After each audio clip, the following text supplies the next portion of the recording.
Hello everyone. तो देखो, आज हम सीखने वाले हैं सेंटर ऑफ मास के बहुत अच्छे छोटा छोटा कॉन्सेप्ट्स। और साथ में मैं एक क्वेश्चन लिया है जो नीट 2022 में इस बार आया है। इसी क्वेश्चन के साथ मैं बहुत अच्छा कंसेप्ट भी सिखाऊंगा। साथ में ये भी सिखाऊंगा कि इस सवाल में, खास करके इस नीट वाले सवाल में, बिना पेन उठाए भी हम कैसे सोल्व कर सकते हैं। और मैं सिखाऊंगा कि ऑप्शन एलिमिनेट करना, वो ऑप्शन भी एलिमिनेट करके बिना सोल्व किए भी बना सकते हैं। जैसे ये क्वेश्चन इजी होगा वही एक कंसेप्ट की वजह से। तो चलिए शुरू करते हैं क्वेश्चन बनाना। तो हमारे सामने ये क्वेश्चन है, एक बार पढ़ लेते हैं कि दो ऑब्जेक्ट है 10 kg और 20 kg का, और दोनों दो इंड रिजिड इंड से एक दूसरे से 10 मीटर के दूरी पे एक स्ट्रिंग से कनेक्टेड है।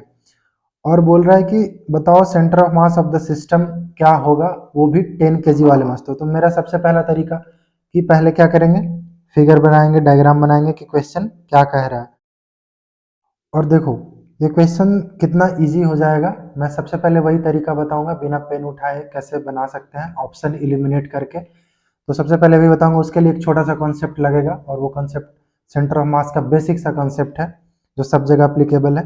तो देखो, इन्होंने क्वेश्चन पूछा है कि बताओ भाई 20 kg मास है, 10 kg मास है।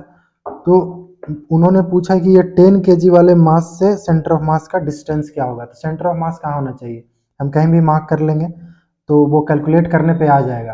कैलकुलेट करने पे हमारा सही डाटा आ जाएगा। लेकिन अगर हम बिना कैलकुलेट किए आंसर लाना चाहते हैं तो उसके लिए एक कॉन्सेप्ट ये पता होना चाहिए कि हमारे सेंटर ऑफ मास में जो भी बड़ा मास होता है उसके तरफ सेंटर ऑफ मास होता है, यानी उससे जो डिस्टेंस होता है उसका उस तरफ शिफ्ट होता है। तो अगर ये सेंटर बीच का दोनों बॉडी के बीच का सेंटर है, तो आप ये इससे बता सकते हो कि 20 kg की तरफ सेंटर ऑफ मास होगा या 10 kg की तरफ शिफ्ट होगा। तो हमारा इससे ये कॉन्सेप्ट से पता चलता है कि नहीं, 20 kg की तरफ होगा। तो हम ये मार्क कर लेते हैं कि कहीं पे ये हमारा सेंटर ऑफ मास है, ये सेंटर ऑफ मास है पूरे सिस्टम का। ठीक।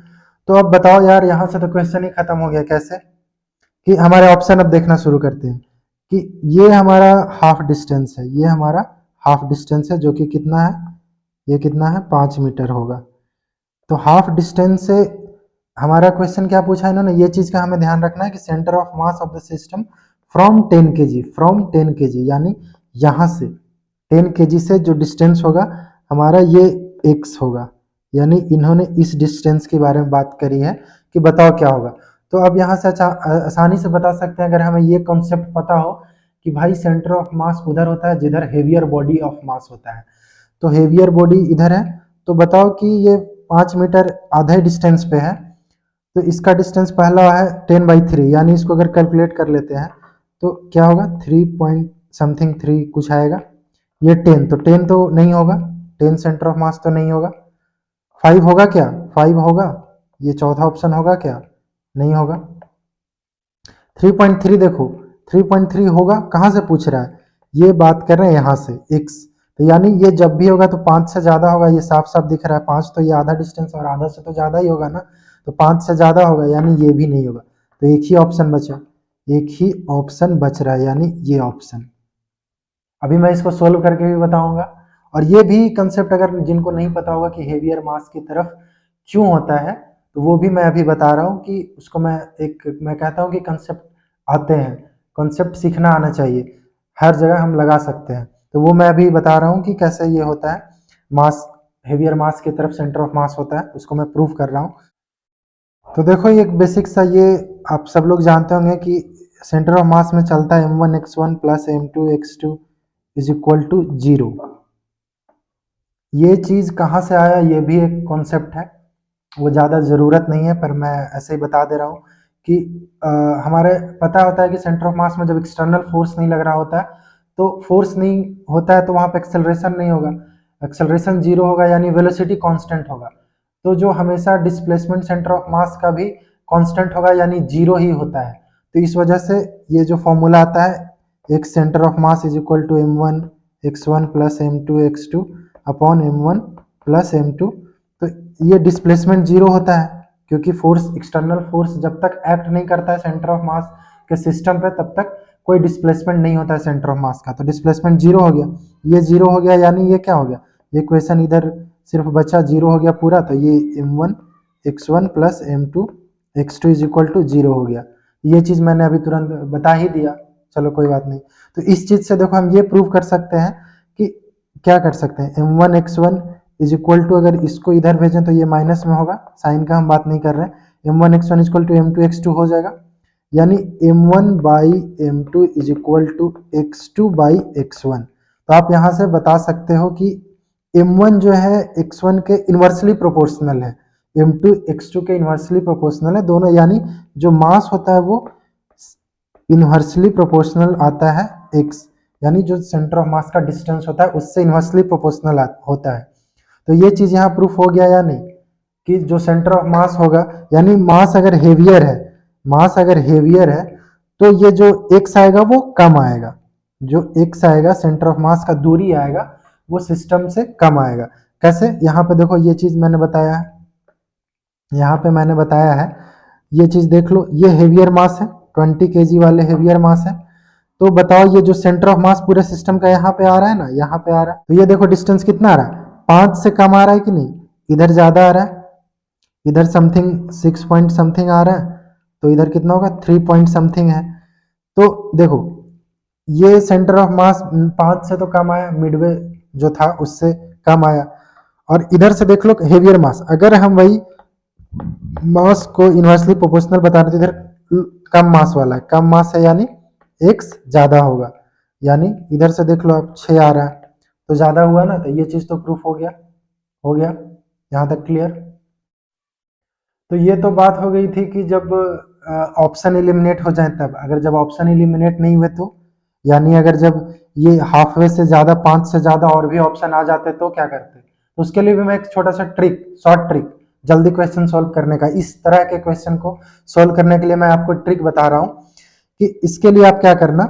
तो चलो हम इसको मास m1 m2 से डिनोट कर लेते हैं, इसे m1 मान लेते हैं और m2, तो यहाँ पे m1 छोटा है m2 से, जो मास से पूछ रहा है वो मास को नहीं लेना है, यानी कौन सा मास, 10 से पूछ रहा था तो 10 को नहीं लेना है, किसको लेना है 20 kg को, यानी m2।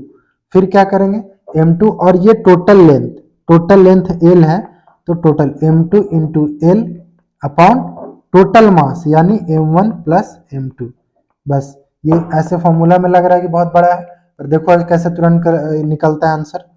Centre of mass m2 कितना है भाई 20 kg, लेंथ टोटल कितना है भाई 10 मीटर, टोटल मास कितना हो 20 10 30, कितना आ गया 20/3 मीटर आ गया ना, आ गया देखो 20/3 आ गया, कितना आसानी से आ गया।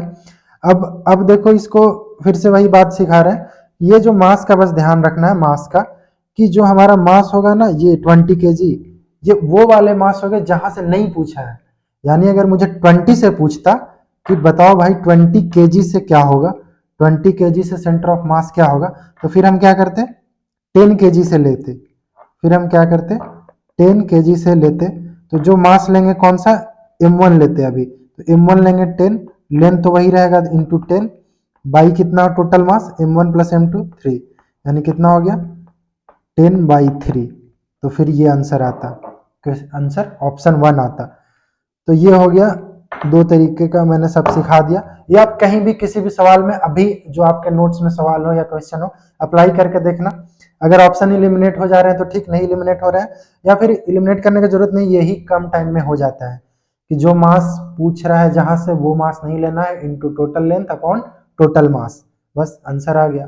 और हाँ, सेंटर ऑफ मास के जो अच्छे अच्छे सवाल होते हैं ना, जैसे कि मास प्लैंक वाला वो सवाल होते हैं, आप यहाँ पे देख लो, वो जो सवाल होते हैं कि एक प्लैंक है, उस पे एक मास होता है, एक आदमी होता है जो दौड़कर इस पॉइंट से इस पॉइंट की तरफ चला जाता है, तो सेंटर ऑफ मास तो शिफ्ट नहीं होता है, पर बोलते हैं कि प्लैंक कितना शिफ्ट होगा, या फिर आदमी वो उसका डिस्प्लेसमेंट क्या होगा। ये सारे सवाल अगर आप लोगों को टफ लगता है तो वो आगे से टफ नहीं लगेगा, मैं जल्दी 1-2 दिन में वो वीडियो डाल दूंगा।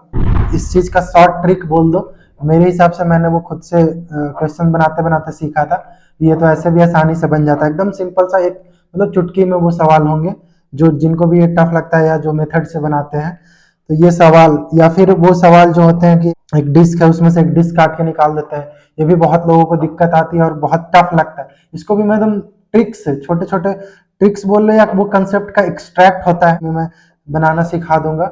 वो मैं उसके लिए मैं वीडियो बनाकर तैयार कर रहा हूँ और वो डाल दूंगा, आप लोग देख लेना। किस तरह से पढ़ना चाहिए, किस तरह से सोल्व क्वेश्चन करना चाहिए, वो मैं ऐसे धीरे धीरे सिखाता जाऊंगा, तो आप उसके लिए मेरे साथ बने रहिएगा। पिछला भी मैंने centre of sorry motion under gravity और एक सवाल क्या था वो, मोशन इन प्लेन की थी और एक थी प्रोजेक्टाइल की। तो ये दोनों सवाल मैंने, वो भी नीट 2022 पेपर में आया था, तो पिछले वीडियो में मैंने उसका लिंक मैं डिस्क्रिप्शन में दे दूंगा, जिन्होंने नहीं देखा है वहाँ भी वो सीख सकते हैं। मैंने हर वीडियो में मैं थोड़ा थोड़ा कॉन्सेप्ट सिखाता जाऊंगा हर चैप्टर्स के, जो जो चैप्टर्स के सवाल आएंगे।